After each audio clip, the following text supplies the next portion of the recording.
ஒன்று ராஜாக்கள் 19வது அதிகாரம் 11வது வசனத்தின் முதற் பகுதி.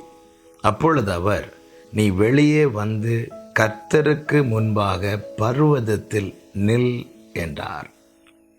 கர்த்தருடைய பரிசுத்த நாமத்துக்கு மகிமை உண்டாவதாக. ஏசபேல் எலியாவை குறித்து இப்படி சொல்லுகிறாள், நாளைக்கு இந்நேரத்தில் நான் அவன் ஜீவனை எடுப்பேன் என்று. இந்த வார்த்தையை கேட்டதும் உண்மையாகவே எலியா சோர்ந்து போய் ஒரு சூறை செடிக்கு கீழே படுத்து விட்டார். என்ன சொல்லி படுத்தார் தெரியுமா? போது ஆண்டவரே, என்னை எடுத்துக்கொள்ளும் என்று சொல்லி படுத்து விட்டார். அப்பொழுது கர்த்தர் என்ன செய்கிறார்? தம்முடைய தூதனை வானத்திலிருந்து அனுப்பி வானத்தின் அப்பத்தை கொடுத்து அதை எலியாவை தட்டி எழுப்பி புசிக்க வைக்கிறார்.